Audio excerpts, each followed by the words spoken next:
Assalamualaikum warahmatullahi wabarakatuh. Shalom. Assalamualaikum warahmatullahi wabarakatuh. Shalom. Om Swastiastu, nama budaya, salam kebajikan, rahayu, rahayu, rahayu. Perkenalkan, nama saya Basilika Yani Novena Seno, NIM 2024720105. Di sini saya akan memenuhi tugas mata kuliah strategi pembelajaran. Baik, di sini saya akan menjawab 5 soal pertanyaan dari mata kuliah ini. Dan jangan lupa untuk menyimak sampai akhir ya. Baik, langsung saja pertanyaan pertama. Dalam pembelajaran berbasis deep learning, refleksi menjadi bagian penting. Rancang kegiatan refleksi siswa setelah mereka melakukan proyek mengenal motif batik daerah dalam konteks pembelajaran matematika atau geometri dan pola. Jawaban, setelah mereka menyelesaikan proyek mengenal motif batik daerah dalam pembelajaran matematika atau geometri dan pola dalam konteks deep learning atau pembelajaran mendalam. Kegiatan ini membantu siswa melakukan metakognisi, menghubungkan konsep matematika dengan budaya, serta proses kerja kolaboratif dan kreativitas mereka. Nah, tujuan refleksi itu sendiri ada 5. Yang pertama, bantu siswa menyadari apa yang mereka pelajari tentang geometri dan pola dalam motif batik. Yang kedua, mengidentifikasi strategi pemecahan masalah yang mereka gunakan selama proses desain. Dan yang ketiga, menghubungkan konsep matematika dengan konteks budaya lokal. Yang keempat, melatih kemampuan berpikir kritis, kreatif, dan juga evaluatif. Dan yang kelima, menguatkan esensi deep learning atau pemahaman bermakna, transfer pengetahuan, dan juga refleksi diri. Pertanyaan kedua, jelaskan strategi guru dalam memanfaatkan permainan tradisional seperti congklak atau engklek sebagai media pembelajaran numerasi yang menumbuhkan kesadaran budaya dan berpikir kritis siswa. Jawaban, strategi guru dalam memanfaatkan permainan tradisional misalnya congklak atau engklek sebagai media pembelajaran numerasi yang sekaligus menumbuhkan kesadaran budaya lokal dan pola pikir kritis siswa. Nah, di sini guru bisa mengaitkan aturan permainan dengan konsep numerasi. Yang pertama, congklak. Guru meminta siswa menghitung jumlah biji, mengelompokkan atau grouping, dan memperkirakan langkah terbaik berdasarkan sisa biji di lubang. Yang berikut, siswa belajar konsep penjumlahan atau pengurangan, pembagian kelompok, serta strategi perhitungan. Nah, yang berikut, engklek. Siswa melakukan penghitungan kotak, menentukan urutan lompatan, dan mengukur jarak atau konsep geometri sederhana. Yang berikut, guru juga bisa dapat menambahkan tantangan seperti menghitung banyaknya kemungkinan rute atau peluang kesalahan. Pertanyaan yang ketiga, rancang pembelajaran membaca puisi rakyat atau pantun atau parikan dengan pendekatan mindful learning agar siswa tidak hanya memahami makna teks tetapi juga nilai-nilai budaya di dalamnya. Jawaban, rancangan pembelajaran membaca puisi rakyat dengan pendekatan mindful learning.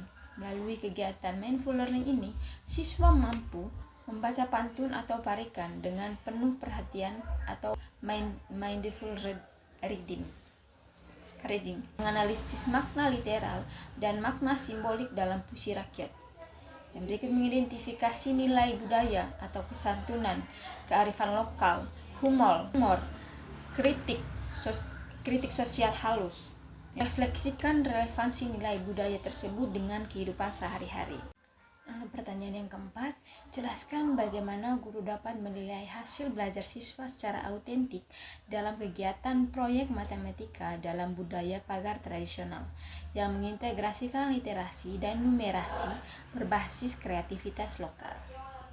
Jawaban, matematika dalam budaya pasar tradisional, penilaian autentik, menilai proses produk dan performansi nyata siswa dalam memecahkan masalah kontekstual yang menyerupai situasi kehidupan sehari-hari.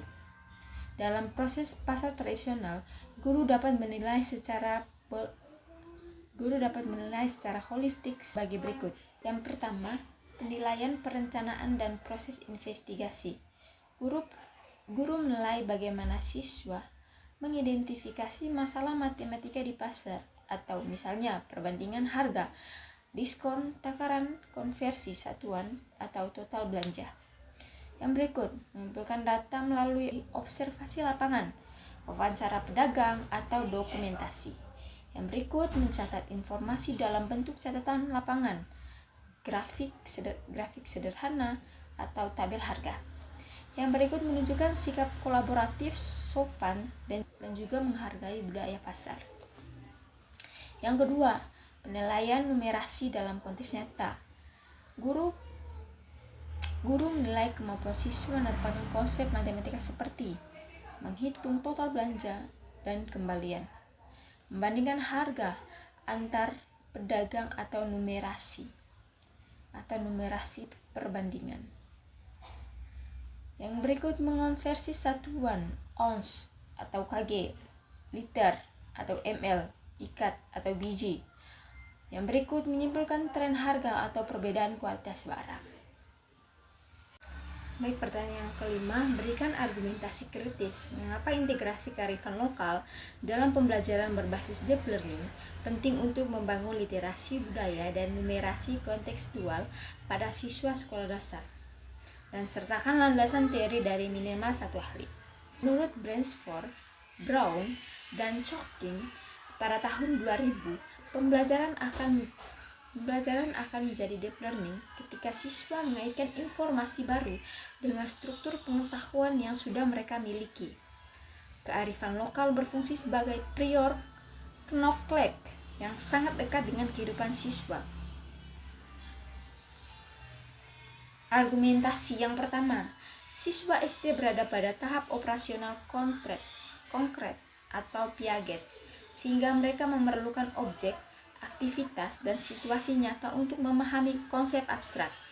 Yang kedua, kearifan lokal menyediakan contoh konkret yang relevan, misalnya pola anyaman, musik tradisional, atau sistem pembagian hasil panen yang dapat dijadikan jembatan menuju konsep matematika, pola perbandingan, atau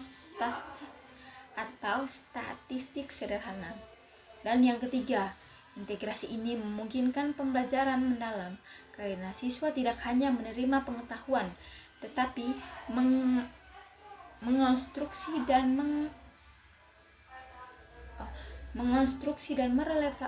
merefleksikan makna dan konteks budaya mereka. Baik, itu saja pemaparan materi dari saya. Semoga materi yang sudah saya jelaskan tadi dapat bermanfaat bagi teman-teman sekalian. Terima kasih.